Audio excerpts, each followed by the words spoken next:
Well, we had a daughter that we managed till she was, till we moved.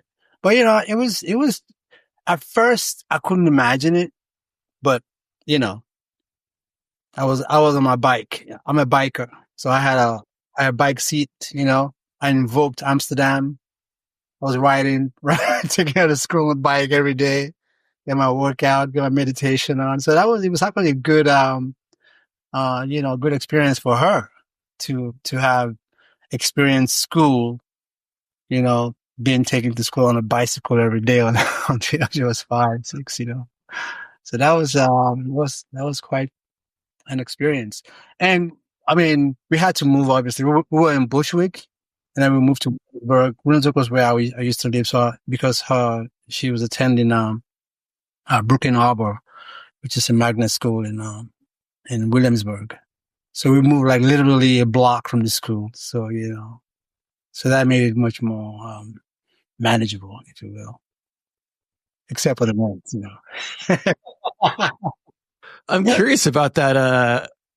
Why do you feel like that cycling experience was good for her?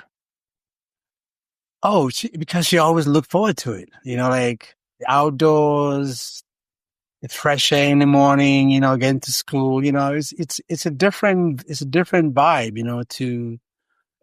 If you walk into school, walking or riding. I always feel like those are really cool experiences.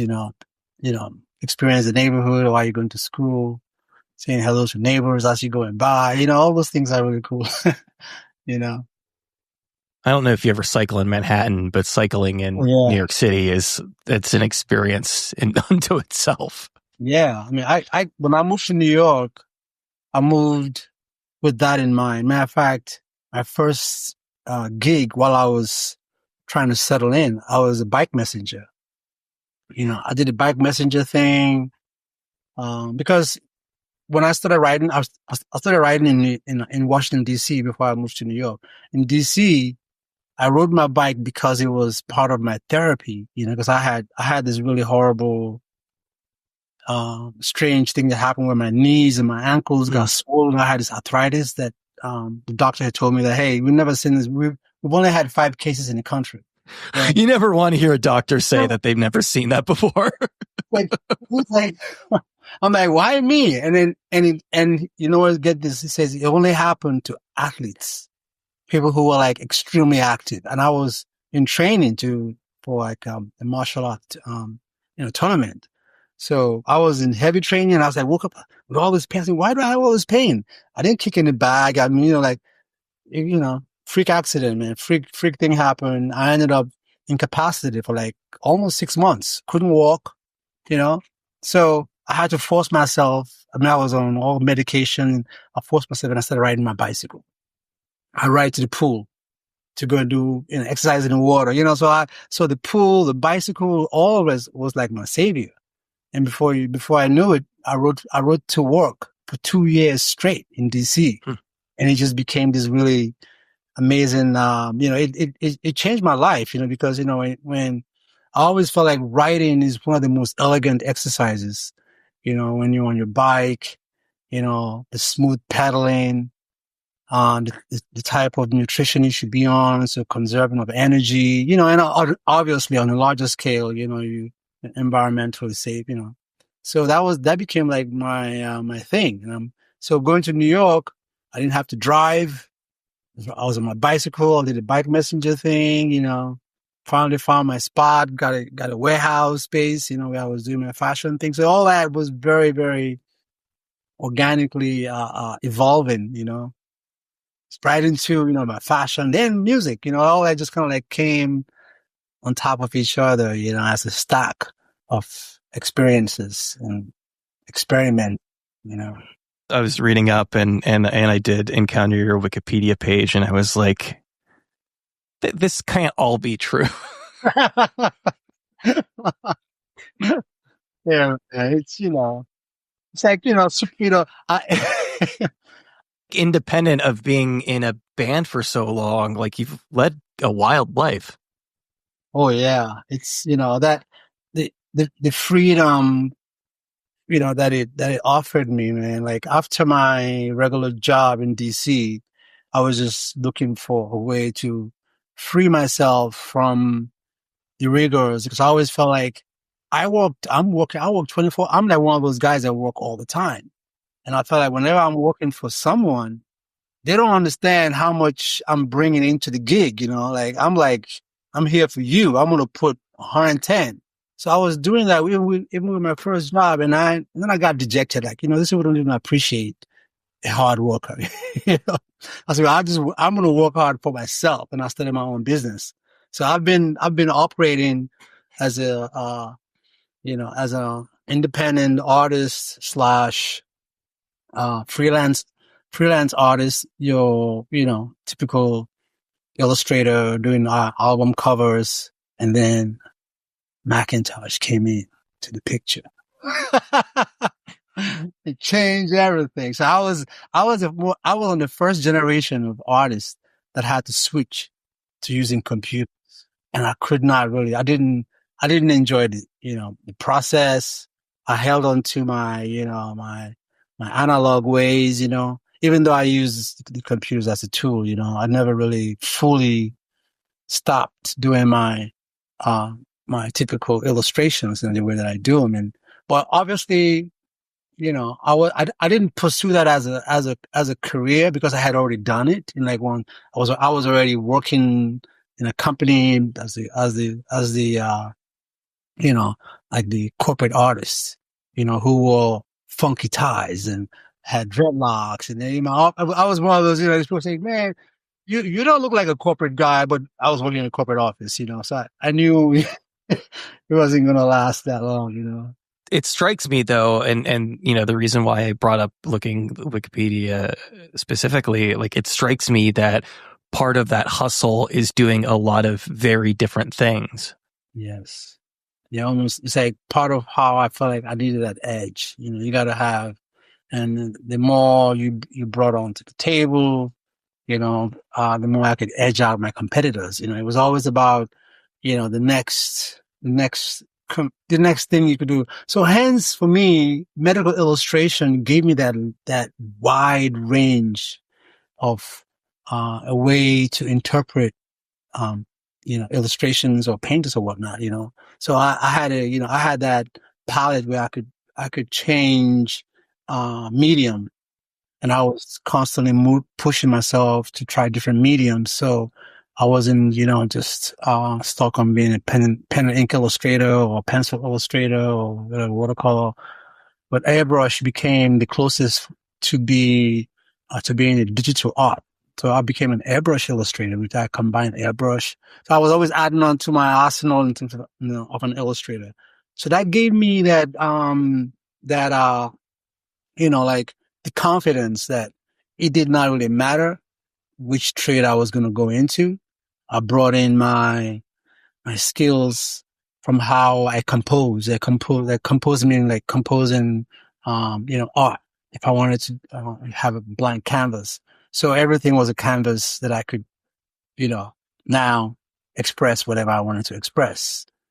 Right into music, same thing. When my first composition, MTTT, I just thought about it as graphics, thought about it as graphics, repetition and shapes. So those kind of way of thinking of shapes kind of helps me, deal with musical compositions because while I'm composing music, I'm seeing the visuals that either go along with it. Or I'm seeing colors, I'm seeing shapes. So all that kind of for me worked so well. So I'm able to like write songs like I'm painting, for example, So like Full Chronicles was like, was kind of like the way that I started learning how to compose from the very first tune, MTTT. And I kind of just added on to that. I started, expanding my palette in terms of, instrumentation. Obviously, I started off luckily in an orchestra that had all instruments. So, it's like being in a toy store, like, let me figure out which of the instruments would be the entry points for any idea that I had.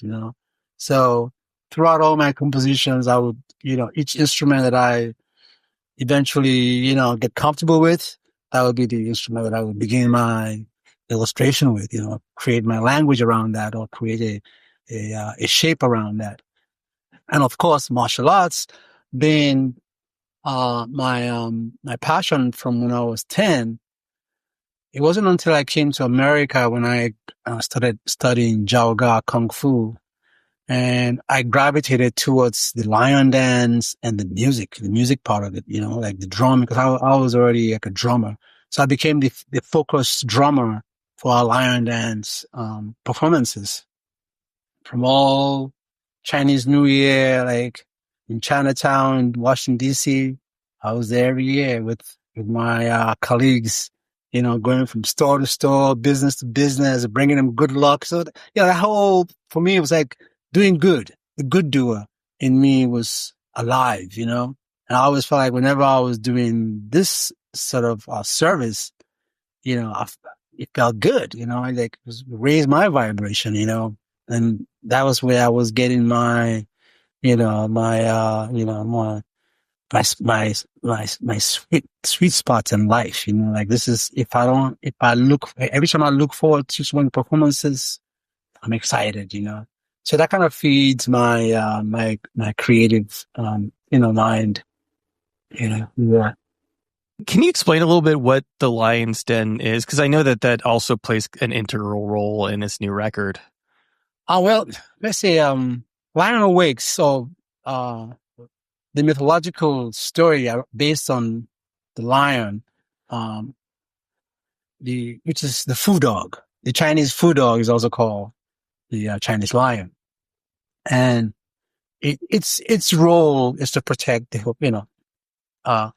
this city of knowledge, and in that myth story, because I performed it so much and it has all this folklore woven into it, where when the lion's role throughout its existence on Earth, because his domain was the heavens, the seven stars, right? So he comes to the heaven, comes to Earth, or he was tossed out of heaven to come to Earth to learn lessons of life, basically, right?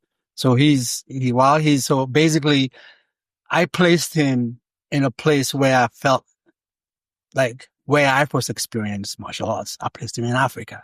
So what if lion gets tossed out of heaven and lands in Africa? And then now in Africa, he learns all his new ways. He learns the language. He learns the language of good deeds. He learns, all the things that you need to do to be able to get to heavens and be immortal again, right?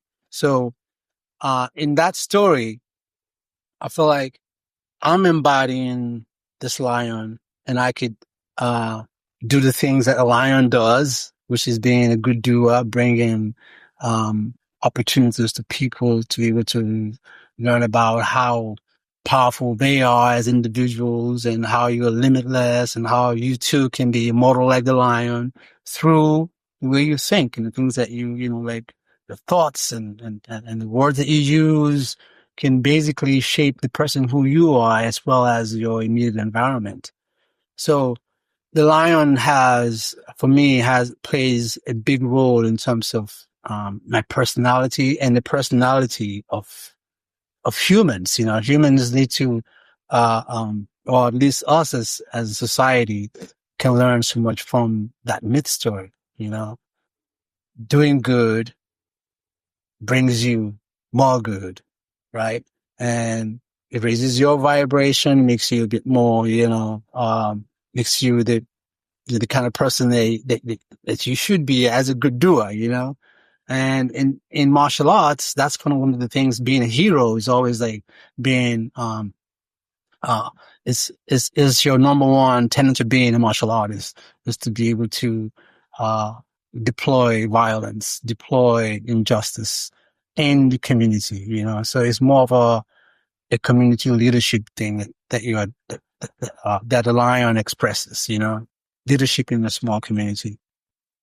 So when I opened my space, it was basically to teach not just kung fu, to teach the music of it, the rhythms of it, because the rhythms of the lion dance is kind of what I built all my music on.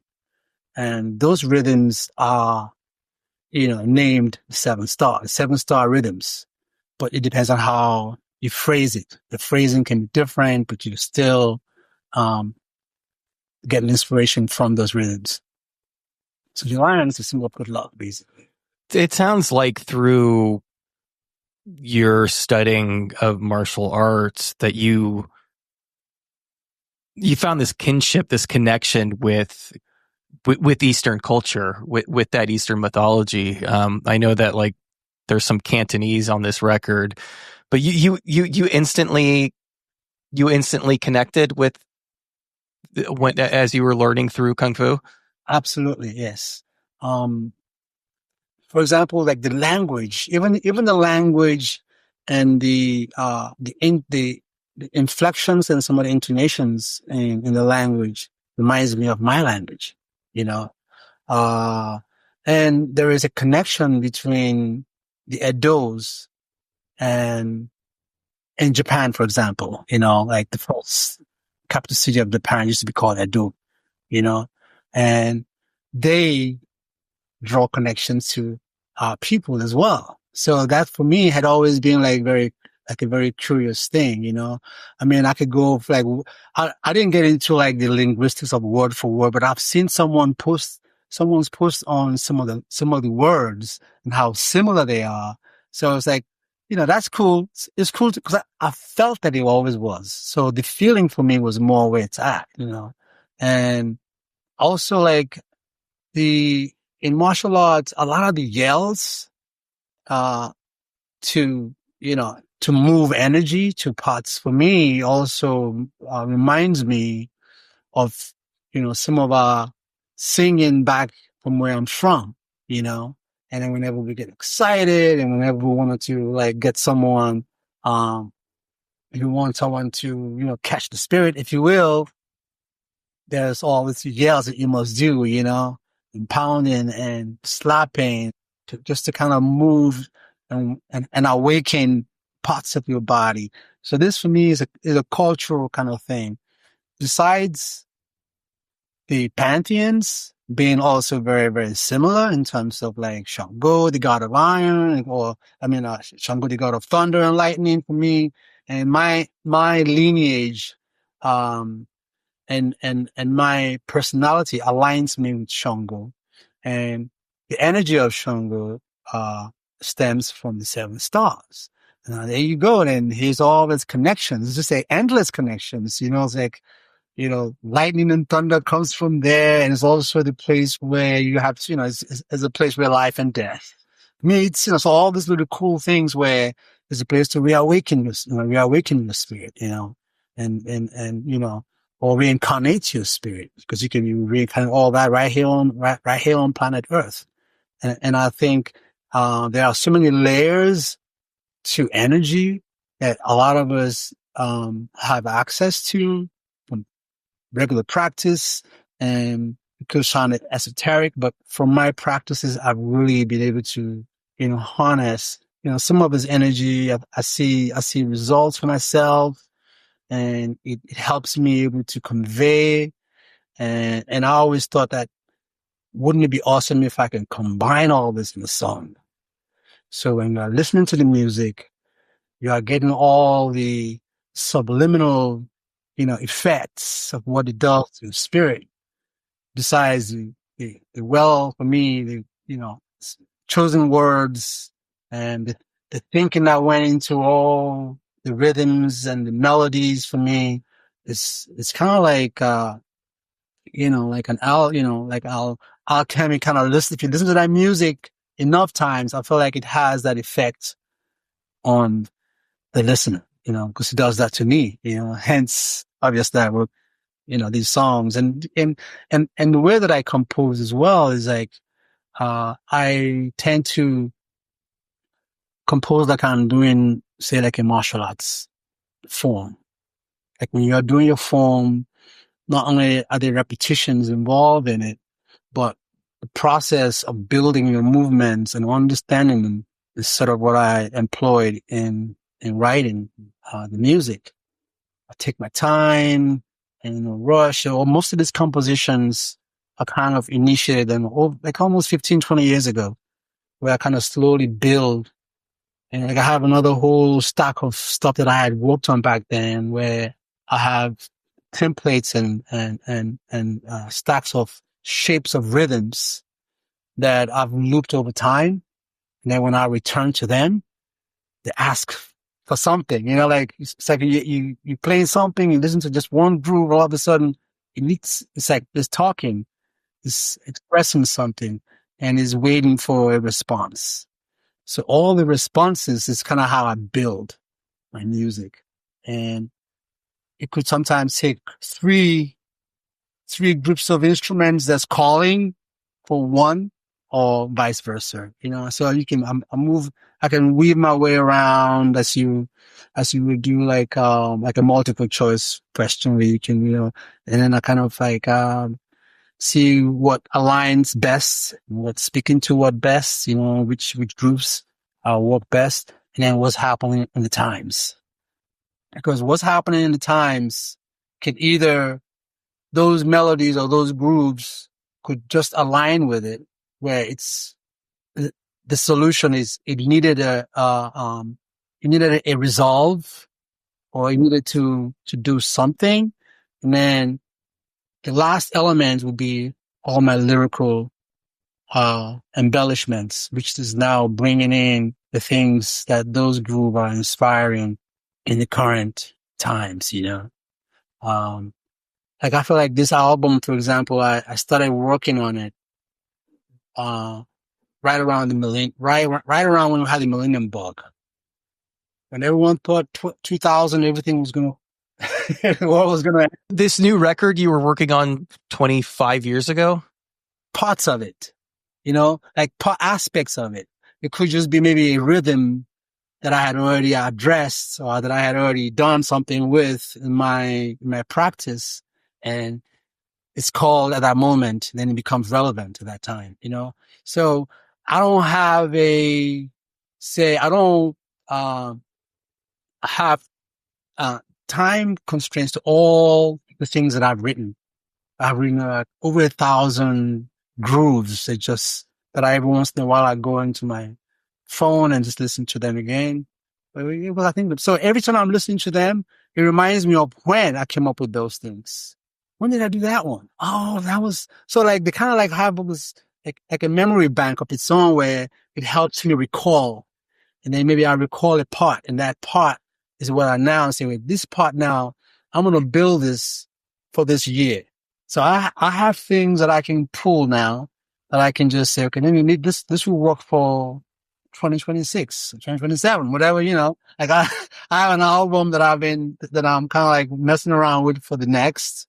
But so like I started with a 3-album concept. That's how I started. My first concept started with a 3-record concept. So within that 3-record concept, I need to figure out what is going to feed those ideas, So that's like I don't want to like for example, Madam President that I released first as a single. I wrote that 8 years ago, 8 years ago, like when Hillary Clinton was going to be running, even prior to her, I was always thinking about the feminine leadership thing because my mom raised me, and I always thought that female energy was needed for at least at this point in our existence. I felt like, we needed to be mothered, the world needs the mother figure to help it heal, So, when that was happening, I tried to do it then, right when Hillary was running for president at that time, and then I brought the song to the band. We all kind of talked about it. We all kind of figured. I said, you know what? I didn't write it for that, so I'm not trying to hold on to. Should we release that or should we release it? Kind of just held on to that, and then I felt like when I was no longer in a band that has, 15 voices, because we always have to debate about what's going to be next and blah, blah, blah. And even though I tend to always have a way to push my idea through in the group, using my my seniority and as a seafood of the band, I have a way of trying to convince. So in that situation, I didn't want to push. I said, you know what? I'm not going to push this. I want to wait until the, when the time is right, which I didn't know when. And then 2024, hey, this got to be the time. Someone reminded me, hey guys, we got Kamala, and Kamala went to Howard. I went to Howard. So I felt like, oh, perfect. This is a perfect situation. Like I'm writing this for her supporters because I'm one of them. You felt a personal connection with her. Yes. Yeah. I felt the personal connection because of, uh, my Howard days. I went to Howard and I remember those, the culture of campus and, like having, been, um, a football player at Howard while in the art department, which is already unusual. I had an unusual situation happening there. So the type of, energy that I was drawing from, made me feel like this is the right thing to do for my alma mater, you know, and, to kind of reconnect back with Howard, like, so I always wanted to do something for the Black community. I've always just been performing, but not thinking so much about what venues am I playing at. Well, this would be a good time to connect with, with my people from Howard, and, and it felt really good. I did what I had to do when I needed to express my support because the time it needed everyone to step up and, do their thing. So yeah, here we are. As we're talking about kind of like broader, what's happening in the current moment. I mean, as we're recording this, the inauguration was only a few days ago. But it struck me, I'm going to back up a little bit, but it struck me that it was really powerful for you to be making these connections between different cultures. And as you were saying that, it occurred to me that that's exactly what we need right now, right? We need to find everything is focused on our differences, and we need to find the ways in which like we as humans are connected. Yes, so important right now, and I think it begins with everyone recognizing that it's time to go inside and, like basically, when you are feeling helpless and, you're in a place where you feel like none of your moves is not bringing you any resolution, to how you feel. Cause it's more also about feelings, because what you feel helps you move to go do something, like if you want to, like people like get completely like, handicapped or trapped. So I can't even move because it focused on all this negative or what's negative for them, for their comfort zone. Cause obviously as much as it is, feel like a negative thing happening like around for some people, this is the most positive thing for them, So it's like everyone has their level of growth, like how much have you grown as an individual, understanding your neighbor, you know, and having compassion regardless of your status, And I think, this is the time when people need to first go back and remember who you are as a person. And that usually comes from meditation because I don't think a lot of us meditate enough. And when you meditate and like sort of like all those kind of things, I feel like I needed to express that in a space like music where you're not necessarily, you could be listening any time of the day and then you're reminded, hey, you got to breathe this morning. What do you, like how do you run your day? What is your daily routine? Wake up in the morning, take that deep breath, a couple of movements, get the energy flowing, say the right words. So you're thinking the right thing. So when you step out the door, you're not carrying kind of any expectations. You are coming with your activated self.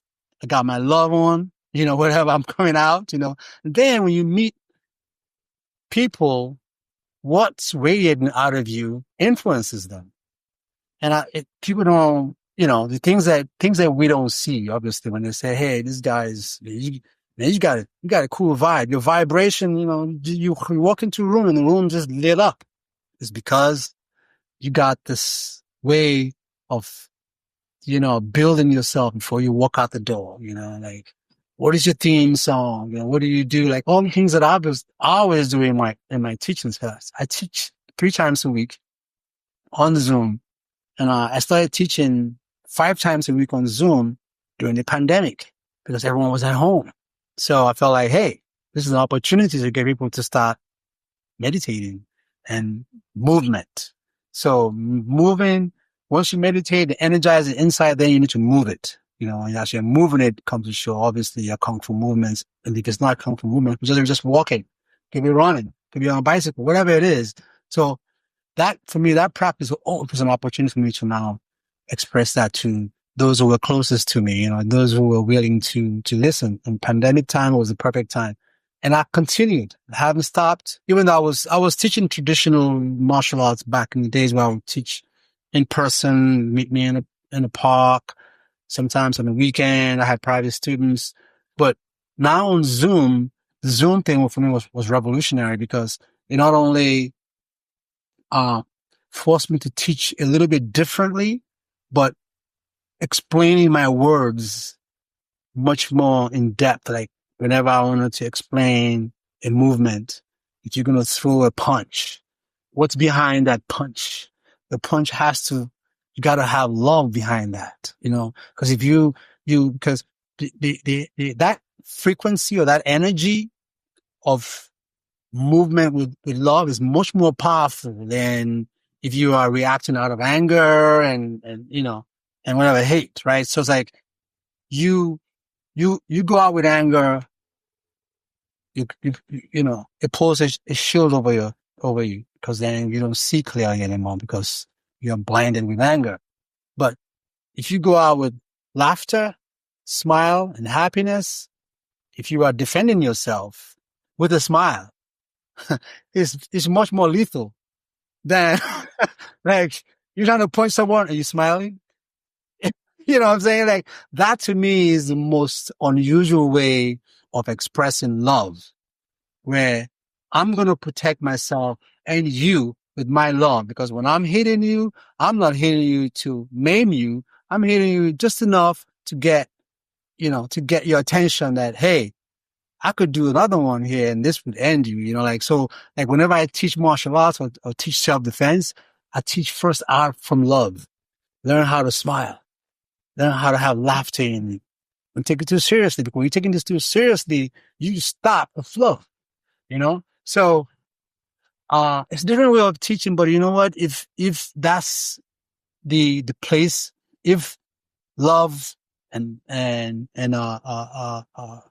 gratitude are the two most powerful frequency or the most high frequency of anything in the universe, what better way for one to express first with love and then everything else follow? Because that's, so that's kind of like what I evolved out of that, pandemic times, by solidifying that way of expressing, that philosophical way of teaching, teaching the art of teaching them and moving with love. So I don't want to say like fighting, because it's a movement, If you are getting out of, you are like getting out of the space with love. You are deflecting with love, like all those things that you do to change someone's, perspective or change their energy. You can use your energy to defeat other person without even touching them. That's the whole point. Like if I can smile, or if I can look at you a certain way, there are ways that you could look at people where you can radiate love to a point where that person's like, I don't know what that is. And then, so it's like, are you trying to like pick me up? Someone's like, trying to pick me up. It's not that kind of love. Exactly. So, that was for me what, I discovered from my own individual, meditation. I meditated a lot during that time, especially when I'm going to bed, because bedtime, expressing your gratitude is obviously the best time to do it because all those are like frequencies of healing. Like when you're doing gratitude stuff, when you go to sleep, you are enhancing because the body does its own healing process. So you're enhancing that process much faster, you know. So you need to plug my computer is up, and plug it in. Okay. It must be a difficult thing to explain because, I feel like broadly I understand what you're saying, but to my mind, to a lot of people's minds, perhaps, even to your mind at points, it's difficult to reconcile this connection between love and violence.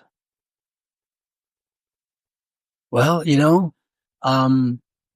it's all about changing the way you think because that's one of the reasons why thought is so important and what you think of when you're thinking of it, are you thinking of those things as a practice? Because that's where it's at. If you're thinking, and when you say love, obviously, it's not the obvious to say, yeah, I love you. You say, it's not romantic love. Yeah, it's not that kind of romantic love. So therefore, when you express love, it should feel like bliss. You should almost like imagine this this awesome breeze that's coming at you and nice and cool. And you've been dealing with a lot of heat somewhere else and all of a sudden the breeze comes and that is that blissful feeling of love. And then one needs to do that as a practice, especially this year, which is like, I guess the year of number 9. Nine is an important number because I'm just in numerology, and 9 is a very, very important, powerful number. So if you're repeating things 9 times, for example. Why is this the year of 9? 2025 a year, and on the 25th, the 9 planets aligned. So when those 9. You adding up the numbers or? Yeah, like in numerology, there are numbers that are very important in terms of repetition of number of things that you do. If you're doing things, but it's 5 plus 2 plus 2. Yes, 5 plus 2 plus 2 because it's like there's 2 planets, whatever planets are going to be happening when they align. It's going to be the most powerful moment for you to start activating all the things that you want or things that you want to change. Because to change what you just said about wrapping one's head around the concept of love and violence is almost like yes, it's hard to do until you do the practice. And the practice involves repeating those kind of words 9 times, if you will. Sometimes you could do a lot more. It doesn't have to be 9. 9 is just because it's just much more. You're taking advantage of this time. We are, the year of the Aquarius. This is the end and the beginning of new things happening. So I can also say it's what's occurring in the world today. It's a necessity. It's like it's a climactic point. Everything has to come to that point of realization before, or if you will, things need to break up for you to build up. Like LA had to burn to a point before they start building up again. I mean, the LA thing is a massive tragedy, but we almost moved to LA. And one of the reasons why we moved to Georgia, because we were thinking about moving for a while, because we didn't want to raise our kid in New York. We knew, let's just keep this going until we find the right place to move to. So we went to LA and met some realtors, did some, looked at some houses, and those questions came up, and while I was in LA at that time, and most of the time when I was, when I tour, you see things, you see ash stuff drop on your car. So I was thinking about all that stuff. And then I heard, some of us have always heard that LA and parts of LA are like in a very dangerous valley where when fires come, it's always difficult to tackle them. And then when you have winds that are like over 100 miles an hour, that's another whole situation, you know? So unfortunately for us, we deal with misinformation and instead of focusing on saving lives. So I'm saying all this in, in, in, in, in connection to we are at an inflection point where we're going to we need to experience, some difficult challenges. And then at the end of that challenge comes the relief, or comes the new growth. And in terms of like, where we are in the zodiacs and where we are in our cyclical, times, we are in the period of the Aquarius, right? Time in Aquarius is like, this is the time for rebuilding. This is the time, at least, to plan for rebuilding. And I feel rebuilding, we should start from within, because when you start from within, it radiates. Once you start to radiate, a lot of times you don't, it's things about repetition of changing your own frequency. It begins with those repeating of those words, the thought, and making sure that these negative things don't come in too often. Don't not watching news, only being selective. If you want to just see headlines, because things are going to keep happening, bad and good things. But you don't want to, insert yourself in that sphere. You need to be an observer. You need to be on the outside, observing, in a positive way, not observing like, oh my God, things are going to, you should observe and say, wow, this is interesting. Interesting because this is not who I am. I'm love, I'm radiating this, I'm radiating that, So therefore, when you come, people say, how come you're always smiling? Hello. I'm glad that you see me smiling because I'm hoping that my smile would bring you some, temporary relief, if you will, for that moment, because that moment when one is experiencing someone else who's radiating love and radiating, happiness. I'm happy because I like to stay happy, because happy modes is when you are able to, manifest a lot of things, when you are in a space of, sadness or, depressive states. Those are like, you are dimming your internal light. Obviously, the light who we supposedly represent, we are light beings, and we are eternally light beings. We never dim. We are only dimmed by information that we are consuming. And those are only dimming us on the surface, not on the core. The core of who we are is what we need to be focusing on so that part can radiate out. And that comes from repetition of the right words. Just, even if you're just saying love, I'm love, I'm love, I'm love, I'm love, I'm love. Over and over again, your body starts to believe that you are love, you love, you love, because you need to, if you're not telling this, your person, you got control over who you are. And if you let outside influence tell you who you are, you're missing the point. You need to block that's coming in, and you be the one that's telling yourself what you want to be and how you want to be when you step out, And I think that comes from, like all the mantras. You have so many good mantras, and those of us who are in the business of energy, because I'm an energy worker, because I teach martial arts and moving energy. We understand that mantras are key. It's almost the same thing as someone who wants to step into the ring, and you are like, you're fighting someone who's bigger than you. The only reason why you can beat the bigger person is because you believe that you're stronger than that person, and that only comes from repetition. And you have to believe. If you don't believe that you are that thing, then the body will not respond. Body only responds to your voice, if it's consistent and if it's saying the right things on a regular basis, you know, and it shifts, you know, it does shift. And we're in a time where we need to help our community shift the way to think.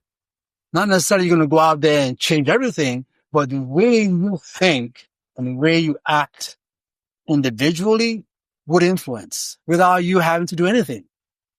You can, it's called, you know, it's subtle. It's soft. It's not, explosive, like the explosive energy. It's more of a, you know, a soft energy that needs constant management and repeat it over and over again. All of a sudden, people are going to start repeating what you are what you're saying, and radiating what you're radiating, you know. And I think this is where we are. And I think this is the way for us to move. Otherwise, we're just going to get caught up in reaction, you know, and because reaction is not going to solve anything. It needs to be an action that's starting from you, from the individual. There's a lot to be said for the metaphor of a forest fire, right? I mean, you know, they'll do controlled burns, you know, because like that leads to new growth. But discussing specifically the people in Los Angeles who have lost their homes, you know, I don't know how much consolation there is in that, like, to tell them that, you know, at some point, like, larger term, this will lead to something good, because in the meantime, a lot of people, you know, are losing their house, a lot of people suffering, and you as both an immigrant and a black man have to, I'm sure that you're like you're very sympathetic to the fact that in the meantime, before, you know, this turnaround happens, that a lot of people are going to suffer. So what can we do short term, meantime, to help the people who need the most help? Listen to them and giving them what they want, because there is no, easy solution to this or resolution or where they could go. It's basically, it's a new, for them, for each of these people, I mean, it's a new beginning. You know, like, how can you, if you still have your life, you're still alive, you know, you still have a way to think. I think for me, it's more like surround yourself with like-minded folks. Mm. And those of us who are not, who have the ability to, you know, to help either financially or through, you know, constant, you know, staying connected, you know, reaching out to them all the time. Because I have like three of my friends. I have a couple of friends that lost everything. I have, one that helped their neighbor. He didn't lose his. He doesn't feel good because he saved his house, but couldn't save his neighbor's house. He still feels, you know. And Tommy, the producer that, you know, produced my album, he's in a situation where they have to like evacuate. He's still not in his house yet, and he's not able to go to the studio yet. The studio was saved for now, you know. So, you know, all we do is checking in, bro, hang in there, stay strong, because, you know, you got the power. You can, you know, it's gonna happen, man. Like, you know, like, and all I think about is like during the war times, like, you know, when I was in Nigeria during the Civil War, I didn't experience the war specifically, but we were all uprooted out of our homes. I was in Ghana, took about, you know, about 3 months. You forget all about that. You're like, you've started something new. You still think back at, you know, I mean, we lost everything in my father's house because that neighborhood burnt, because even though the Civil War wasn't happening specifically in our part of, Lagos, but my father worked as a head postmaster So the post office and the government office, they all had problems, so we don't know what, I was too young to really know exactly what happened, but at 10 was when I stopped. We all had to uproot and end up in Ghana. But to say that, not to compare, obviously, but to just talk about like when tragedy happens, when you lose everything, when you have, it's not just you and it's a whole community. That itself is not a bad thing. It's not because you're not alone, which is first important, not being alone. And then the second thing, obviously, is to find immediate relief. Half of the people who they're probably not going to get insurance. Some people will probably drop from the insurance before it happened, So what do you tell those people? Yo, it's a new beginning. It's hard, it's hard to swallow, but it's just the way it is, and it's going to happen to a lot of us in different ways, in different forms, and all we can say is it's an opportunity to change something about yourself. When you finally find the strength to start anew, you have to start something new and then do differently. It's kind of like the pandemic in an interesting way in terms of like what it does to the individual, and then it's not just one, it happened to all of us. And then we're dealing with it in different ways, So, I feel like hopefully my music would be helpful to some people, like there are some songs, because obviously music is always, the healing, agent for our lives. Whenever we have music that we can sing to, and I try to put some of the right words. I feel like some of the words there were for situations. Doesn't have to be like this situation. It's for situations where you are having challenges, when challenges occur, because it always happens.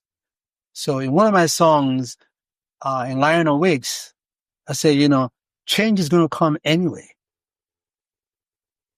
You just got to be ready for that change. So you're not, when the change happens, some people just live and just chill, like, oh, it's not going to be hunky dory. But you also got to know that within this bliss or this moment that you are enjoying your hard work, and change would come.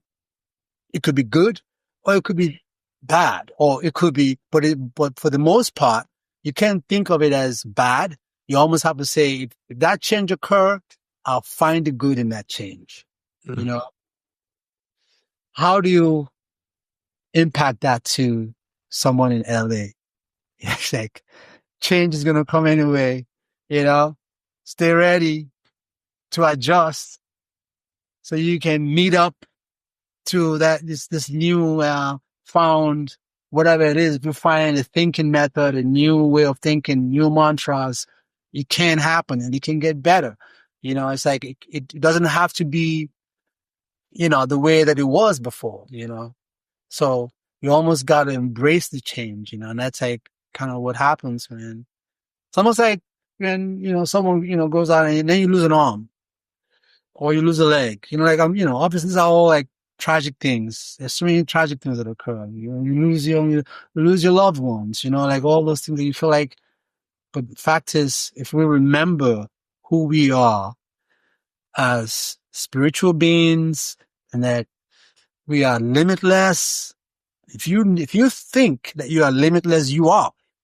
But if you don't think that you are, then you will always be questioning.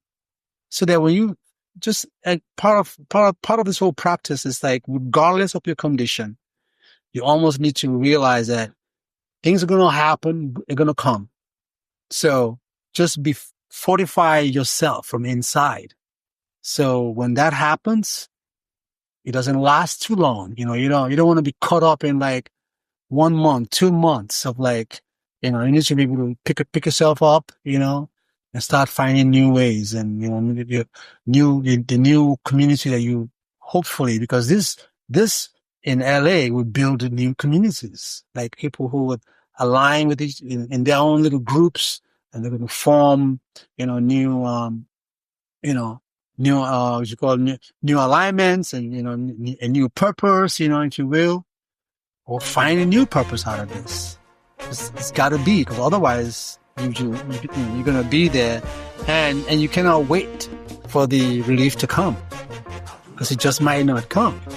That's another whole thing too. Like, some people are just not even sure what to do. Like, some things that I shared some information about how to get a loan while you're waiting, like that. I thought this was a cool information. Hey, you can go apply for, for some kind of loan, which they're going to honor some loan if you've lost a property, they're going to honor some, eventually you're going to get some relief. So that's all I can offer, man. Like, I can offer that, and I can stay, and I can say, I'm going to be there to the long haul. And that's important to know. I'm with you all the way.